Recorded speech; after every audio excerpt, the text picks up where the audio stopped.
Today we are going to talk about the crash course program on chemistry on electrochemistry, solutions and surface chemistry. Three topics we are going to discuss today.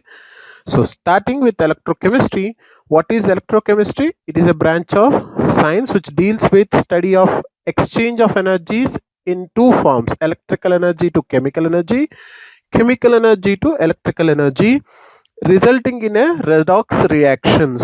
So there will be two types: spontaneous redox reactions, non-spontaneous redox reactions, leading to both the reactions we are going to see. In that first category, electrolysis. Electrolysis is the decomposition of electrolyte by passing electricity through its aqueous solution or molten or fused state. So when you pass an electrical energy, the electrolyte will be undergoing chemical decomposition to cations and anions. First, it will be cleaving into cations, anions. Cations will go to the cathode, anions will go to the anode. Cations undergo reduction, anions undergo oxidation, resulting this particular process is a redox. But since it is in presence of electrical energy, we say it is non-spontaneous redox reaction. So these type of reactions are electrolysis reactions, electrolytic reactions. And that the next one is Faraday's first law of electrolysis, where mass of a substance deposited or liberated is directly proportional to quantity of charge passing through the electrolytic solution, which can be explained in this way: M is equals to Z into Q, where Z is taken as electrochemical equivalent, which is given with the formula equivalent weight by 96,500, where we can write this particular one in an elaborated form as atomic weight by valency.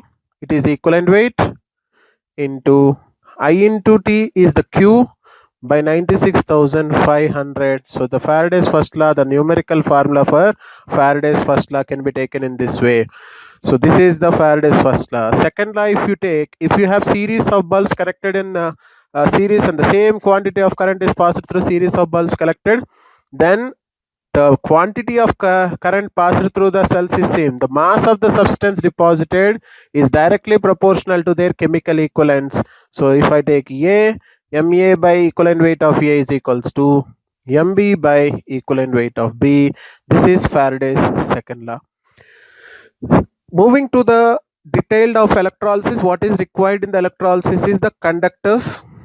And conductors, the different types of conductors, we have electrolytic conductors and electronic conductors. Electrodes act as electronic conductors and electrolyte acts as electrolytic conductor. So we are talking about the conductance, the specific conductance. It is given by specific conductance K is given by G into L by A, where K can be defined as conductance per unit volume of solution. Always remember in this way: per unit volume of solution. If you take conductance per unit volume of solution, it will be easy to determine. It's a volume related factor. So when you take volume related factor, if concentration increases, the volume of solution is decreasing, concentration increases, K value increases, because it is the volume is decreasing in that case. If volume is decreasing, concentration increases, K increases. So it is taken, the unit for the specific conductance is Simon meter inverse. K can also be written in the another formula, 1 by R into L by A. This can also be taken as the formula for K calculating this particular instance. Equivalent conductance and molar conductance. Molar conductance is the conductance of the solution for 1 mole of electrolyte for any volume of the solution. Any volume. 1 mole of electrolyte in the solution of given concentration. It is indicated as lambda m is equals to K into 1000 by molarity. If the unit can be taken Simon centimeter square mole inverse. Same way, if you take equivalent conductant, it is gram equivalent of electrolyte. It should be defined as K into 1000 by equivalent conductance is for normality. So Simon centimeter square equivalent inverse. See the units carefully. Mole inverse is for molar conductance. Equivalent inverse is for equivalent conductance of the solution. Moving to the equivalent conductance effects on dilution. On dilution, when you take K is directly proportional to concentration. Lambda is inversely proportional to concentration. This is our basic point.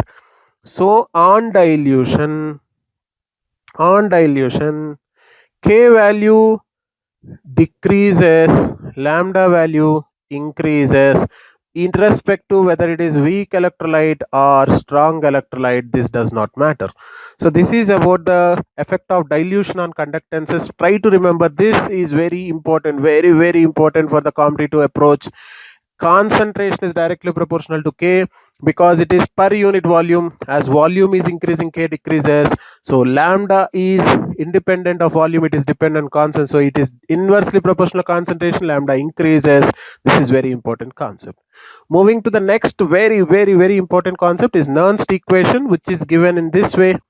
E cell is equals to E naught cell minus 2.303 RT by NF log QC, which can also be written as E cell is equals to E naught cell minus 0.059 by N into log of QC, where QC can be written as resultant concentration of the cationic species, concentration of ions at cathode, concentration of ions at anode by concentration of ions at cathode. Just try to remember this way, raise it to the powers of their own stoichiometric coefficients. If you can remember this way, it is very easy to remember the formula. QC can also be taken in terms of partial pressure, pressure at cathode by pressure at anode, raise it to the powers of their own stoichiometric coefficients. Try to remember, if pressure it is cathode by anode, if it is ions it is anode by cathode. That's the simple way to remember. And we have the value of Faraday is taken as 96,500 coulombs of electricity. So the Nernst equation can be defined in this way, very easy equation. Try to remember this. Now EMF, if you are taking E naught, E cell is given with the formula E cell is equals to E naught cathode minus E naught anode, where E naught is represented in terms of reduction potentials. This is as per IUPAC. You should always follow the terminology should be reduction potentials, not in terms of oxidation potentials. That is very important point to be taken care. Now the importance of salt bridge in the electrolyte electrochemical cells. The salt bridge, it is a U-shaped tube containing concentrated solutions of inert electrolytes like KCl, KNO3, K2SO4 are present in agar gel. Remember, the most important point in this is these particular electrolytes are not only just inert electrolytes. The condition they satisfy is the ionic mobility. The ionic mobility of cation is equals to anion of cation is similar to that of anion. Only such type of electrolytes are taken into salt bridge formation. Not any type of electrolyte can be considered. So that is one of the major property. And the function of salt bridge is to close the circuit. First one is to complete inner circuit, to maintain electrical neutrality, and to avoid liquid junction potential. So this is commonly asked in conceptual type of questions. You should be aware of this particular one. Moving to the next concept, the electrolyte cells. In the electrolytic cells, if you take the electrolysis process, if you see, cation moves to cathode, anion moves to anode. Try to remember in this way, anion moves to anode. We know cation is positive, so cathode is negative. Anion is negative, so anode will be positive. So according to electrolytic cells, anode is positive electrode, cathode is negative electrode. Whereas in electrochemical cells, it's exactly reverses. Anode becomes negative, cathode becomes positive. But whether it is electrochemical cell or electrolytic cell, what is going to be common? Anox red cat. What is anox red cat? Oxidation takes place at anode, reduction takes place at cathode. That will not change in the process. Electrode potentials, if you are taking standard or normal hydrogen electrode, is represented as E naught H plus 2 H2. If you take this particular one, This is given as 0 volts. This is the representation of hydrogen electrodes E0 H plus to H2 platinum, where 1 atmospheric pressure is taken as this particular one, 1 molar concentration is taken as the H plus ion concentration. Then it is taken as standard hydrogen electrode, which is arbitrarily taken as 0 volts. And what is important here, the formula we should remember, E hydrogen H plus to H2, try to remember here itself, is always equals to minus of 0.0591 into pH. This is the formula which you can use in the numericals. That is very, very, very, very important formula. Coming to electrochemical series, we know electrochemical series is arranged in the increasing order of their standard electrode potentials, in the order of their reduction potentials, moving from negative reduction potential to 0 to positive reduction potentials, where fluorine will be the last, lithium will be the first, moving to 0 will be the hydrogen, comes in the middle. So all these are going to be the strong metals, strong reducing agents, and all these will be the strong oxidizing agents.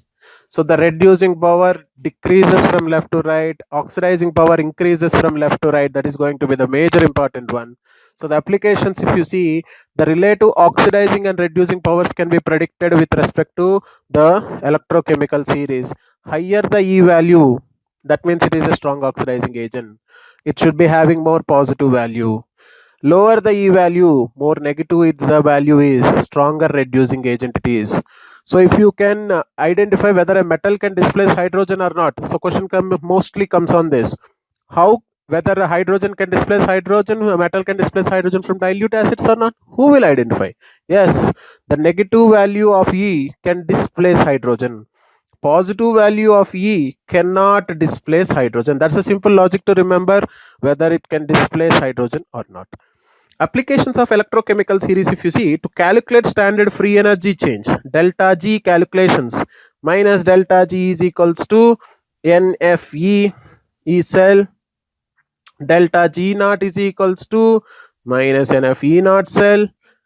So we have E naught cell is equals to 0.059 by N log Kc. At equilibrium, we have the condition. At equilibrium, what is the condition? Delta G is equals to 0, E cell is equals to 0, but E naught cell is not equal to 0. This is taken at equilibrium conditions, the most important formula that will be more useful in the numericals. Corrosion. Corrosion is the destruction of metal due to attack of atmospheric gases.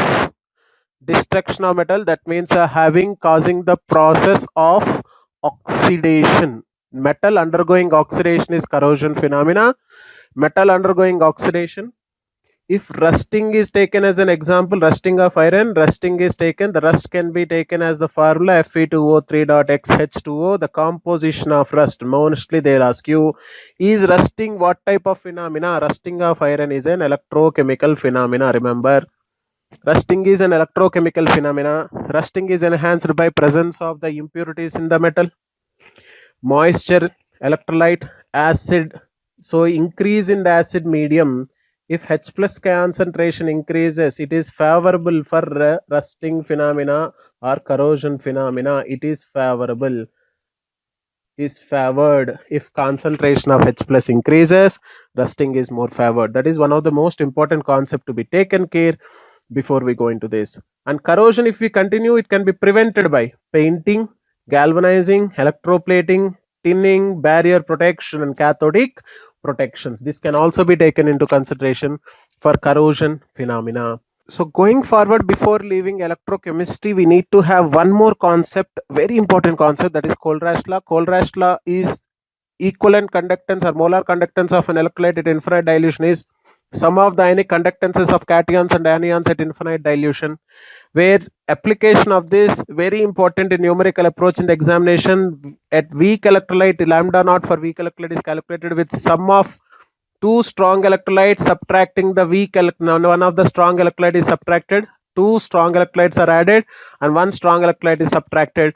which are added, which is subtracted, which is having common ion with respect to weak electrolyte is added, no common ion containing strong electrolyte is subtracted. That is the logic for the Kohlrausch law applications.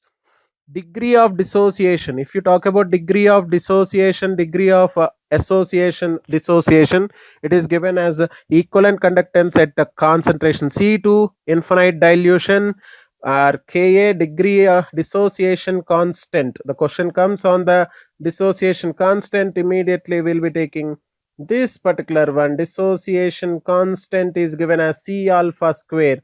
This is one of the most important concepts. So moving out of the principle, now we are moving into the next topic, solutions and surface chemistry. What is solution? Introduction to solution, a very simple introduction. A homogeneous mixture of two or more substances is called solution. If it is two substances, it is called binary solution. And if your solvent is very much high in the composition to that of solute, we call them as dilute solutions. So the composition of solvent is very much greater than that of the solute, then that type of solutions are called dilute solutions. Coming to molality and mole fraction, molality is given as number of moles of solute in 1 kilogram of solvent. Remember, this is very word, not solution, solvent. So number of moles of solute, n solute by weight of solvent. Weight of solvent in kg is called as molality. Small m is indicated by this. Now we are getting molality is taken as W2 by M2 into 1000 by W1. This is taken as molality. Now coming to the next concept is mole fractions. Mole fraction can be taken as number of moles, ratio of number of moles of one component to the total number of moles of overall components present in the solution. It can be given with the formula x1 is equal to n1 by n1 plus n2. x2 can be given as n2 by n1 plus n2. And sum of x1 plus x2 should be always equals to 1.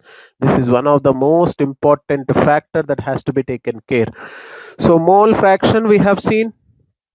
Coming to the major important point as per the competitive is molality and mole fraction does not change on changing the temperature. They are independent of temperature since they are not related to volume of solution, where molarity is dependent on temperature. Directly it is dependent on the volume of the solution. It is dependent on volume, so inversely proportional. Volume is directly proportional to temperature, so molarity is a temperature dependent factor. Molality and mole fraction are independent factors. Colligative properties. What are colligative properties? The properties of a solution which depends on properties of solution which depends on number of solute particles. Number of solute particles, those properties are called as colligative properties. What are those? Relative lowering of vapor pressure, delta P by P naught is taken as relative lowering of vapor pressure. Osmotic pressure indicated with pi. Elevation in boiling point indicated with delta TB. Depression in freezing point indicated with delta TF. All these are the colligative properties.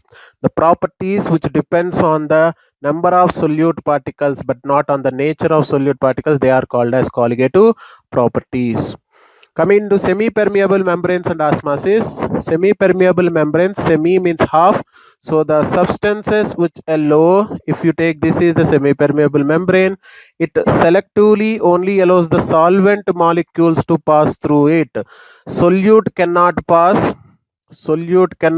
through it, only the solvent can pass through it. That particular membrane is called semi-permeable membrane.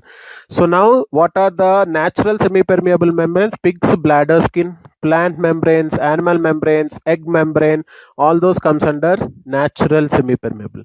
Cupric ferrocyanide, this can be taken, or Parkman paper, they come under artificial. So it will be very crucial in conceptual type of questions. When it comes, you should be identifying what is natural, what is artificial.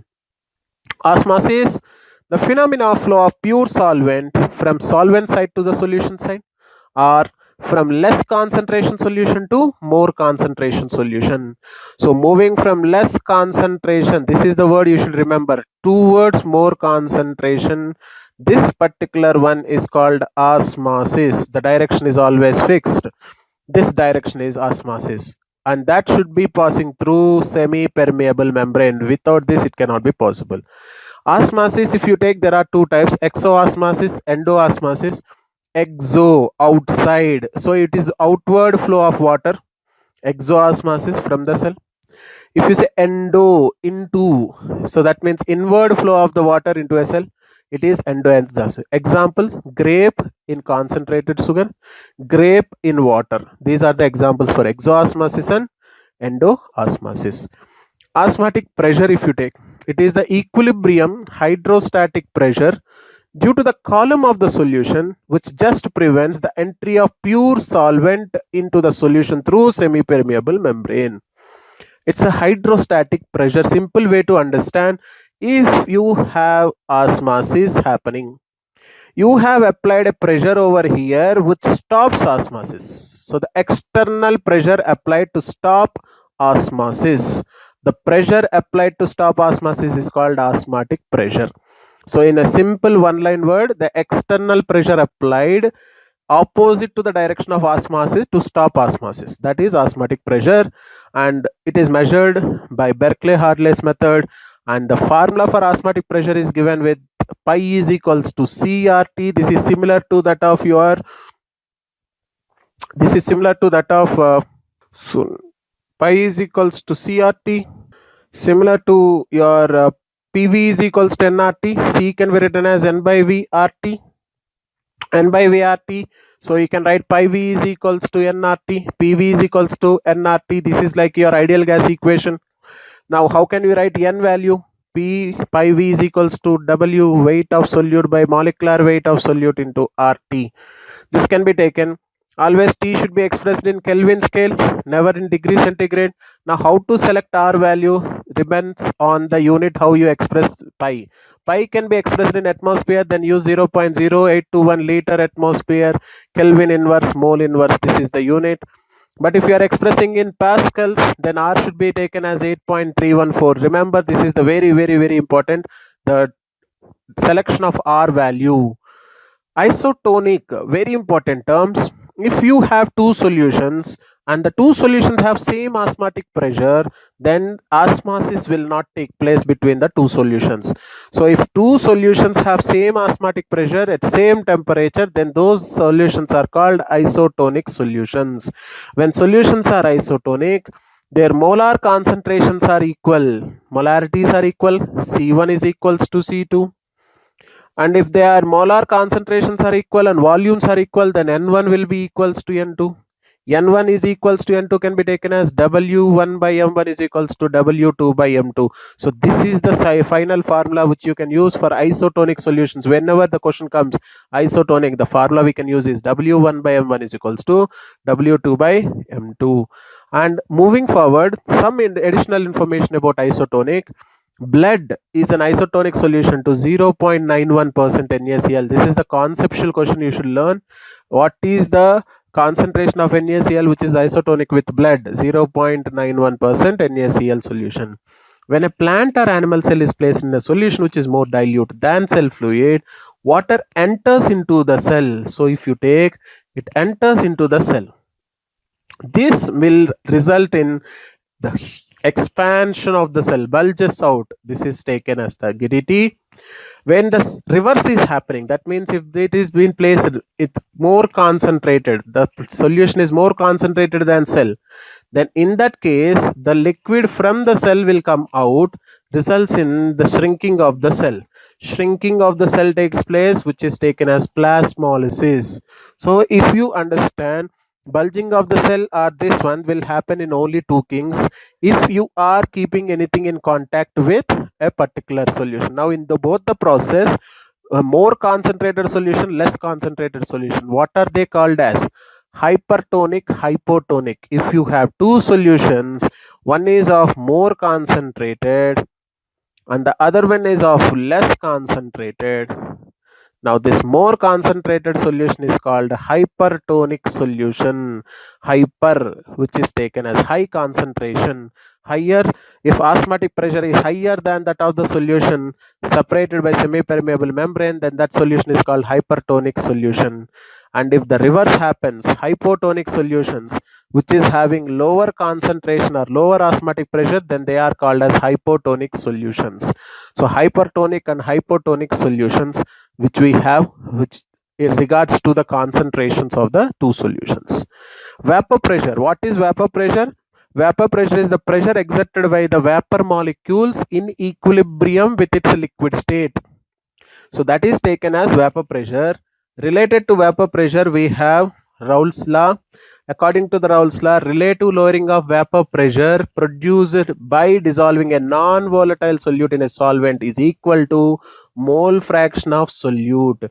Delta P by P naught is equals to X solute. This is the formula of Raoult's law. Raoult's law is given as delta P by P naught is equal to X solute. The final formula can be taken P naught minus P. Delta P by P naught is N2 by N1 plus N2. For very dilute solutions, we can further change this one into delta P by P naught is equals to N2 by N1, which can be written as W2 by M2 into M1 by W1, which makes much more easy in calculations in the competitive examinations is concerned. So this is vapor pressure, relative lowering of vapor pressure, the one of the colligative property of osmotic pressure. Moving to elevation in boiling points. Elevation of boiling points, if you take delta TB, it is the increase in the boiling point of the solution when any impurity is added to the pure solvent. So if you take T is the boiling point of pure solvent, T naught you take, let us take T naught, and T is the boiling point of solution, then T naught is where you are taking this particular one, T solution, Ts is the solution, is always greater than T naught. So Ts minus T naught is taken as delta Tb, which is taken as increase in the boiling point, elevation in the boiling point.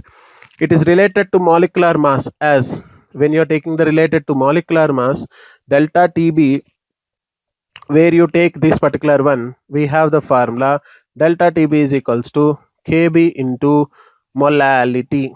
Kb into molality. So that means your delta TB is inversely proportional to molecular mass. So it is inversely proportional, where you have molecular mass and it is related inversely. Kb is equals to molar elevation constant, and Kb value for water is taken as 0.52. We can take 512 or 52 approximately. So that is going to be the molar elevation constant, which is also called as ebullioscopy constant. So the formula for delta TB can be given in this particular one. Same type of formulas, where T is the freezing point of the pure solvent and T is the solution. Delta TF is expressed as depression in the freezing point. What is the difference from there to here?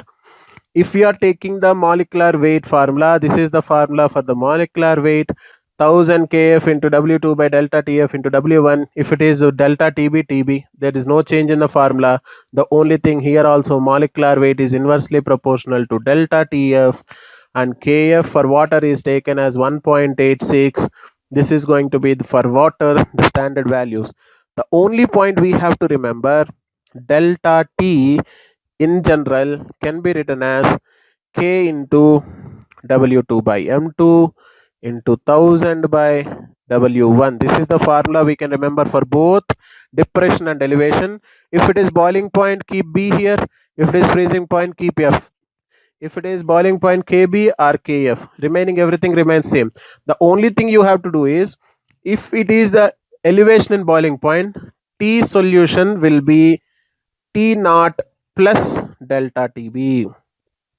If it is freezing point, T solution will be T naught minus delta TB. So that's how it will be. The only difference, you delta TF. So if you can remember this small change, you can answer any question given on this. Ideal solutions of two liquids. What is the point of ideal solutions? In binary solution of two liquids, the partial vapor pressure of each component is equal to mole fraction of the component in solution multiplied by vapor pressure of pure solvent. Sir, what is it? You take, we have two components Pa for a solution A, Pb for solution B, Pb. Now if you are taking in this particular one, A and B are added to each other, P naught A for pure solvent A, P naught B for pure solvent B. But if you have mixed A and B, both are present, corresponding to Pa, Pb will be in solution. Remember the difference? If only A is there, P naught A. If only B is there, P naught B. But if A and B are present, then it becomes pressure P and Pb. How is Pa related to P naught A? Pa is equals to Xa into P naught A. Pb is equals to Xb into P naught B. This is the formula of ideal solutions. From Dalton's law, total pressure is equals to Pa plus Pb. So you add these two, that will be your overall formula for the ideal solutions. So the ideal solutions, what we'll get, P is equals to P naught A. The final pressure is taken as P naught A Xa plus P naught B Xb. Coming to this, which when we say it is an ideal solution, a solution which obeys Raoult's law, this formula should be obeyed at all conditions of temperature and concentration, then it is ideal solution. In ideal solutions, the forces of attraction between any two constituent particles should be same, whether it is solute-solute, solvent-solvent, solute-solvent. So everywhere the interaction should be same. So delta H mixing should be 0, delta V mixing should be 0. Such type of combinations are called ideal solutions, and one such example is all homologous compounds like benzene, toluene, CHCl3, CCl4. Such type of examples comes under ideal solutions. Non-ideal solutions, if you take, these are of two types. Non-ideal solutions, negative deviation, which are showing negative deviation. When the negative deviation will come? When there is a decrease in volume, decrease in the space between the particles. When there will be decrease in the volume? When there is attractions between the molecules increases. When attraction between the molecule increases, decreases the volume space between the two particles. So the force of attraction between the molecules is more when compared to their individual interactions between the same molecules. So that is where you can have the delta H mixing will be less than 0, resulting in exothermic reactions. Delta V mixing will be 0, decrease in the volume. Such condition is appearing, then we say they are non-ideal solutions. Examples for non-ideal solutions showing negative deviation. Best example for negative deviation, I can say the best example is acid water combination. Any acid water combination is a best example for negative deviations.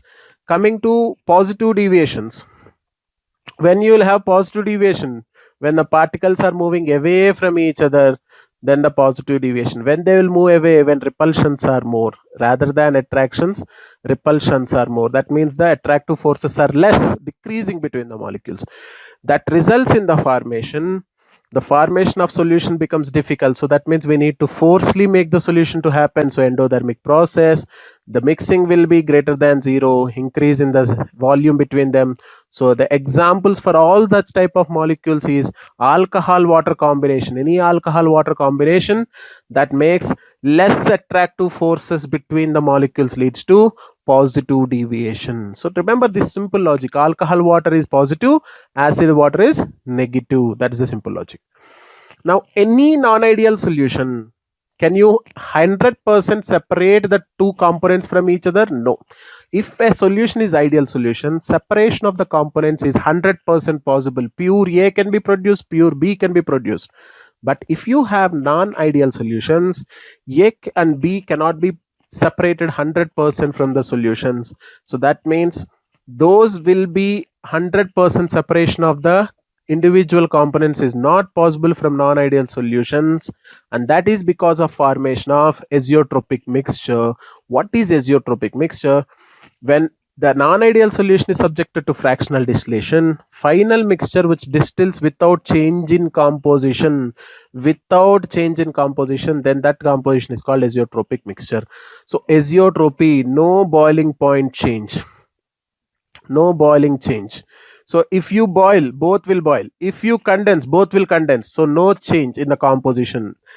One such example, 95.5% alcohol, ethanol, and 4.5% water, which is called as rectified spirit. Rectified spirit is an example of azeotropic mixture, the best example we can take. And now we are moving into the next topic, moving from solutions to surface chemistry. What are the major important points we'll be learning in surface chemistry? It is all related to the chemistry that deals with surface phenomena. Any chemical interactions that are happening on the surface or interface, then those comes under this concept of surface chemistry.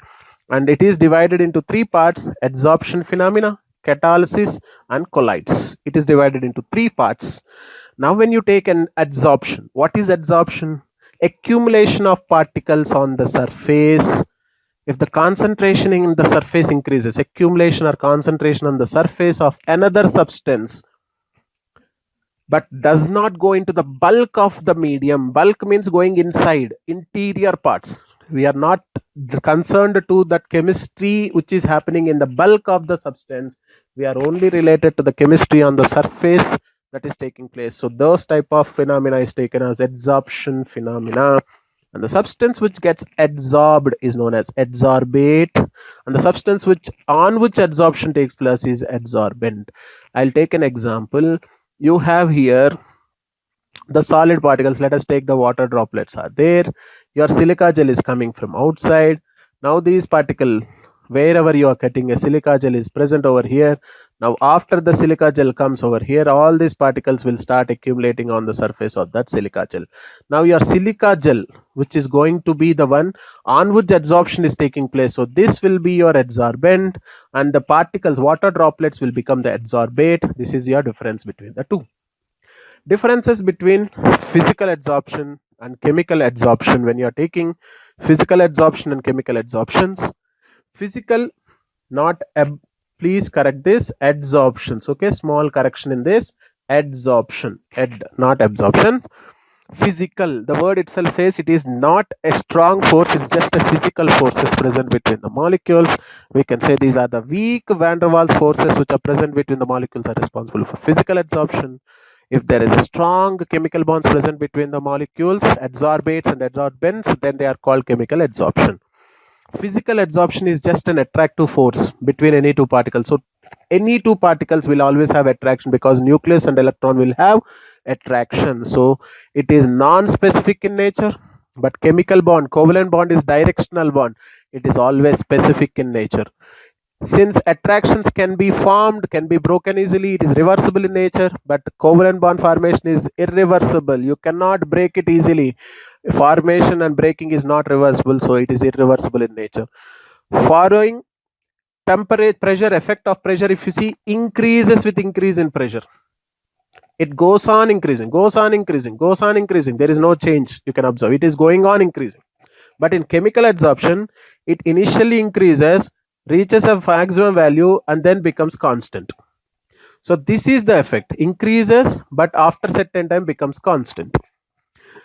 Heat of adsorption is low, 40 to 80 maximum it will be. Heat of adsorption is high, 80 to 240. The negative enthalpy will be there, negative value of enthalpy. It is always exothermic. Adsorption is always exothermic. 80 to 240 will be chemical adsorption.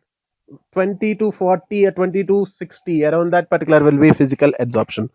Multi-molecular layer of adsorption is physical adsorption. That's the reason effect of pressure, you can see it is only increasing. It is multi-molecular adsorption, but it is only uni-layered adsorption. Multi-molecular layered adsorption is physical, uni-layered adsorption is chemical.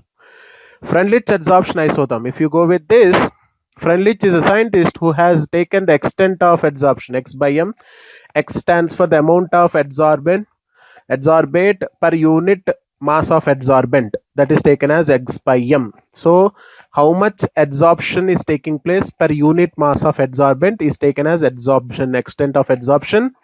He has quantitatively given the expression between x by m versus pressure at a different temperatures. The quantitative expression is x by m is equals to k into p power, it is k into p power 1 by n, k into p power 1 by n, where you can see with the temperature, as temperature is decreasing, it is increasing. So x by m increases is inversely proportional to temperature. You can easily understand this particular one. The x by m extent of adsorption is very high with less temperatures rather than with high temperatures. You can see the difference in that particular one clearly. So now basing on this, if you go for approaching with logarithms, applying log on both sides, log x by m is equals to log k plus 1 by n into log p. If I take the graph between log x by m versus log p, you'll get a positive because it is like a y is equals to m into x plus c. This is in the form of y into mx plus c, so it is going to be a positive slope, straight line with a positive slope. So the positive slope with the intercept is going to be log k, intercept is log k, and slope is equals to 1 by n. That is the information. Numerically, this will be the question. Many times they have asked in CET examinations also. They give you a graphical data, and from the data they ask you the value of k, value of n. See the intercept value, that gives you log k value, and the slope value will give you 1 by n value. Please use it in your numericals. Catalysis. What is catalysis? Any chemical reaction carried out in presence of a catalyst. If a chemical reaction is involving catalyst, then that reactions are called catalysis reactions. A catalyst is a substance which increases rate but itself does not undergo any chemical change at the end of the reaction. In the phenomena in which catalyst involves in the chemical reaction, those particular reactions are called catalysis reactions. Types of catalysis, we have two types: homogeneous catalysis and heterogeneous catalysis reactions. Homo means same, genus means phase, hetero different, genus means phase. So a simple example, if I have to give you a simple example, 2SO2 plus O2 gives rise to 2SO3. This reaction, if I take, SO2 is a gas, O2 is a gas. Same way, if I take 2SO2 plus O2 gives rise to 2SO3. The same reaction again I am taking. In both the reactions, the same equation I have taken. But the only difference, you see, I am not concerned about the products. I am not concerned about products. I am only seeing the reactant side. And along with the reactants, the catalyst, if I am taking a catalyst to be some nitric oxide, NO is a catalyst I have taken. If I am taking a catalyst like V2O5 is a catalyst taken. NO is a gas and V2O5 is a solid. Now if you take, this is solid and gas, they are two different physical states. So this is heterogeneous. But NO is a gas and everything in the reactant side is gas. All are gases. So this is homogeneous, homo, same. Again I am writing same phase, hetero different phase. So for your convenience, again I am writing this homogeneous heterogeneous catalysis. So this is a very easy way to understand this particular one. Coming to shape selective catalysis, the catalytic reaction which depends on the pore structure of the catalyst. I hope this comes in the exam also, you have understood this point. It's a pore structure, depends on the pore structure of the catalyst and size of the reactant molecules. Many times they confuse you this, they give you reverse order. Pore structure should be taken for which one? Catalyst. Size should be considered for which one? Reactant. That should be your criteria to remember. Very important. Shape selective catalysis reactions. Example for such type of shape selective catalysis, ZSM5 for dehydration of alcohols. It is used for dehydration of alcohols. This is very important example, mostly asked in the examinations. Enzyme catalysis reactions, biocatalysts. Enzymes are nothing but proteins produced by plants and animals. These are colloidal in nature, which can act as catalysts for biochemical reactions. These are also called as biocatalysts. Biocatalysts are biochemical reactions. Enzymes are taken as the enzymatic catalysis reactions. Biocatalysis reactions or biocatalysts we call. And the last but one concept we are taking is the colloids. Moving to colloids, what is the colloidal state? It is intermediate state to your true solutions and your suspensions. In your true solutions, you have anything less than 1 nanometer, you have anything greater than 100 nanometers. In between these two parameters is your colloids. Your colloids comes in between these two, that is going to be within 1 to 100 nanometer range. 1 to 100 nanometer range is your colloidal particle. Size of the particle is in between this range, then all those solutions will result in the formation of colloidal solutions. A colloid is a heterogeneous system. True solution is a homogeneous, we have learned, no, binary solutions. But it is now colloids are heterogeneous systems containing two phases. One is called as dispersed phase. This is just like your solute in your solution, small composition. Dispersion medium, this is similar to your solvent in your normal solution, large component. So the solute like particles are dispersed phase and solvent like particles are dispersion medium. Example, starch solution, muddy water, ice cream, and 90% of the chemical substances, 90% of day-to-day life you see, most of those will come under colloids. Examples for those we can see: solid in solid, you see solid and solid, we call them as solid soles. Examples for them: gemstones, try to remember them. Solid in liquid, just simply call them as soles. Starch solutions, paints, they all come under the colloidal solutions of solid in liquid type of solutions.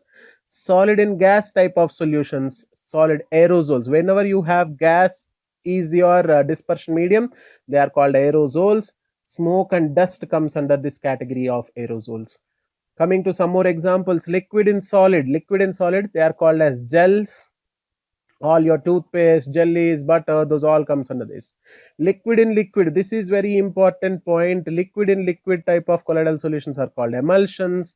Examples for the milk, cod liver oil, etc. Liquid in gas, gas again came, so it is aerosol. Aerosol examples for liquid in gas, aerosols, mist, fog, example. Gas in solid, solid foams, foam rubber, pumice stone. Gas in liquid, foam, froth, cream, soap, lather. These also examples they may ask you in exams, so you should be aware of the examples which come under which category of colloidal solutions. Now the next most important classifications of colloidal solutions is lyophilic soles and lyophobic soles. Lyo is solvent, philic means affinity, affinity is present between them. Phobic means hatred, hatred, repulsive, hatred. This is going to be the one. So if you have affinity between dp and dm, dispersed phase and dispersion medium, lyophilic. If you have no affinity or repulsive action between dp and dm, then it is lyophobic. If they are having attraction, why do they separate? So they are very stable. If they don't like to stay, they are easy to separate, so they are less stable. If they are ready to form, they are always in reversible state. So if you are finally you did something and separated, again they can mix easily. But if you have separated, they never mix easily, so it is irreversible. If they are stable, they cannot be removed from each other, coagulated, separated. They cannot be separated, they cannot be precipitated if they are stable. If they are unstable, they can easily be coagulated. Yes, easily coagulated.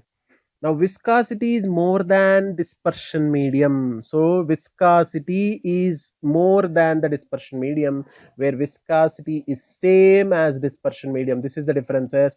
Surface tension less than the dispersion medium, surface tension is same as the dispersion medium. So some common terms we have to understand, we have to learn, so that makes our easy way in CET examinations. Moving to the colloids, basic classification, standard classification, if you see with respect to the size of particle size of dispersed phase particles, based on the size of dispersed phase, we classified them into three categories: multimolecular colloids, macromolecular colloids, associated colloids. All inorganic colloids. Simple way to remember: if you have gold sol, silver sol, like this, arsenic sulfide sol, ferric hydroxide sol, if it is an inorganic compound and the question is about inorganic colloids, they all comes under multimolecular colloids. If there is of biomolecules, if the colloid is of biomolecules, then they all come under the category of macromolecular colloids. Biomolecules, macromolecules, molecular colloids. So starch, cellulose, starch. If you say the starch solution, starch is a biomolecule, so it is going to be macromolecular. But if you have soap solutions resulting in the formation of micelle formation, they all come under associated colloids. The soap solution, which is the higher fatty acids of sodium or potassium salts, so they result in formation of a micelle is a colloidal range particle resulting in formation of lather and cleansing action of soaps. That is an example of associated colloids. Preparation of colloids can be done in three ways. One is by chemical methods, in that double decomposition will be there, oxidation will be there, reduction process can be there, precipitation, hydrolysis process can be possible. By any way, we convert small sized particle into a colloidal range particle. This is the ultimate challenge for the conversion. So the chemical methods will work on this conversion of small size to colloidal range particle. Then second one is electrical dispersion method, Bredik's arc method. Particularly this is a method which is used to prepare the metal soles like gold sole or silver sole, which is used for, in this, the principle involved in this is both dispersion and condensation and dispersion phenomena, both are involved in this particular one. So that is the most important point about Bredik's arc method. Third one is peptization process. In peptization process, you have a fresh precipitate which is there. You will add a suitable electrolyte having common ion. You will be adding a common ion containing electrolyte. You will be adding, which results in the formation of a colloidal solution. If it is resulting in the formation of colloid, then that is called peptization, and this electrolyte is called peptizing agent. This is called peptizing agent we call. So the fresh precipitate resulting in the formation of colloid is called peptization process. This is going to be the peptization process. An easy way to understand that. Purification of colloid can be done in three ways again. Dialysis process, where you will have a dialysis membrane. You will be sending the pure solvent, and if the solvent is coming out in the form of solution carrying the true particles in it, it is going to come out as true solutions, leaving behind colloidal particles inside. So the colloid is left inside. So this is where we call the dialysis process. If solvent enters into the membrane and leaves out in the form of solution carrying away true particles, that phenomena is dialysis. Electrodialysis, if the same dialysis carried out in presence of electric field, if the phenomena is carried out in presence of electric field, it is called electrodialysis process. And ultrafiltration, if you take a colloidon solution and a filter paper dipped in colloidal solution will make ultrafilter paper to come. The ultrafilter paper is used for separating the colloidal range particles which cannot penetrate through the pores of that particular ultrafilter paper, and that colloidon solution is used for this particular one to prepare an ultrafilter paper which will be used to separate true particles from colloidal particles. Properties of colloidal solutions, colligative properties.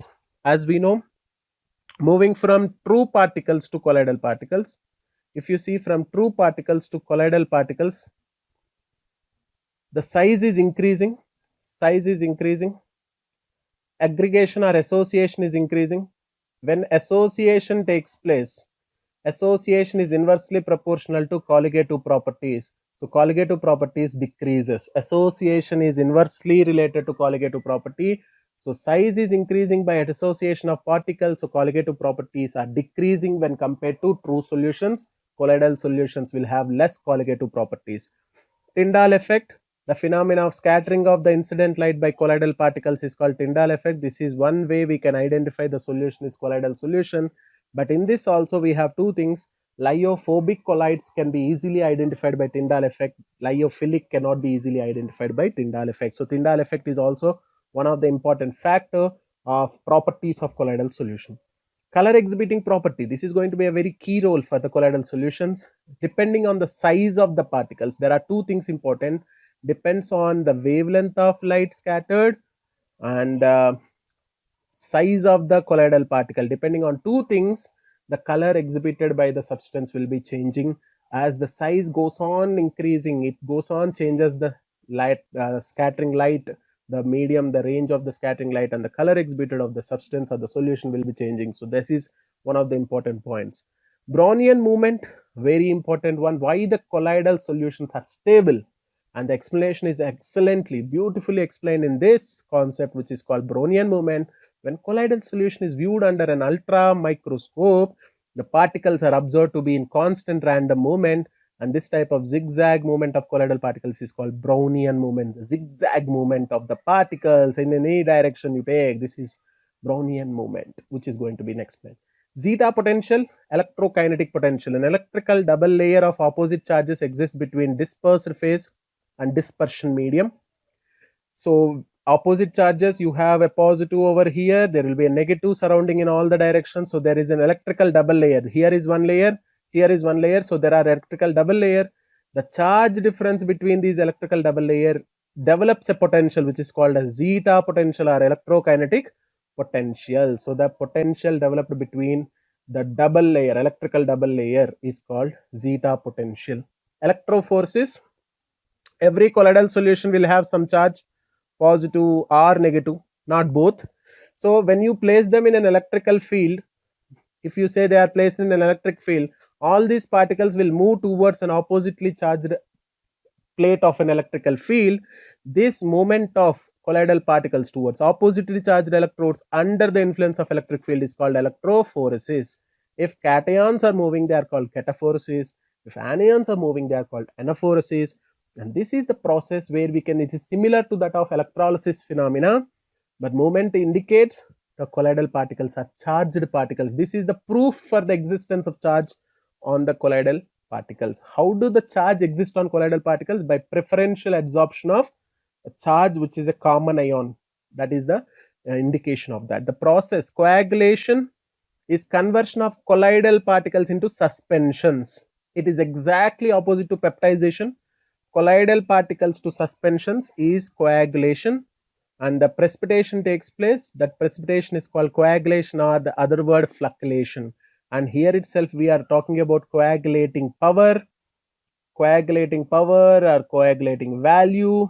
When you're taking this particular one, coagulating value, when you are taking this, is inversely proportional to, let us take value, inversely proportional to coagulating power, or fluctuating value inversely proportional to fluctuating power.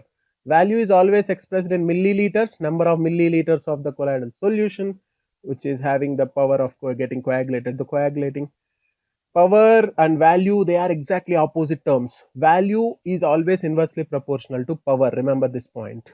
Hardy-Skulls rule, if I am taking the in greater, higher the charge, if every colloidal particle has some charge, so when you bring an opposite charge towards it, then there is a coagulation possibility. Now, higher the charge on the precipitating ion, greater will be the coagulating power. So who can precipitate the solution much faster? That is having more power. So how do we decide the coagulating power for an ion? Who can precipitate more faster? That is having greater power. And how can precipitate more faster? Who have greater charge can precipitate more faster. If your solution is negative, then the coagulating power of cations can be given in this way. Aluminum will have greater than magnesium, having greater than potassium. You can see the charge decreases, the power decreases. If your colloidal solution is positive, then it is exactly opposite to this. You can phosphate can be taken greater, then your sulfate can be taken less, and the chloride can be taken less. This can be for anions. So this is about the Hardy-Skulls rule. Moving to the next concept, emulsions. Emulsions are the colloidal system where liquid dispersed phase in liquid dispersion medium.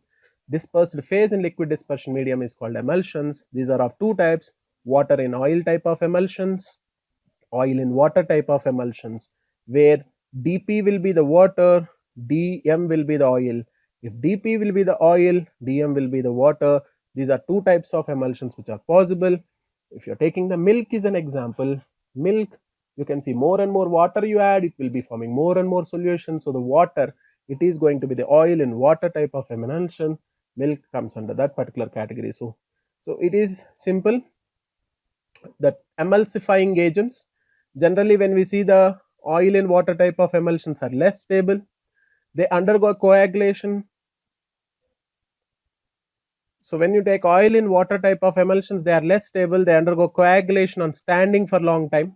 Therefore, certain substances are known as emulsifiers are added to the emulsions in order to stabilize them. So emulsifiers are added to stabilize those colloidal solutions, and those called as emulsifying agents. And one such things like in your milk, the emulsifying agents, where you can see we have two types of proteins over there, casein and whey protein. Caseins are taken as the emulsifying agents in your milk. So proteins, gums, natural and synthetic soaps, they all come under the category of emulsifying agents. And I hope the concepts are explained in short, in a fast brushing of the concepts I have done for you. I hope you are clear with the concepts, hoping everyone understood the concepts. I'm hoping everyone enjoyed the session. Thank you and all the best.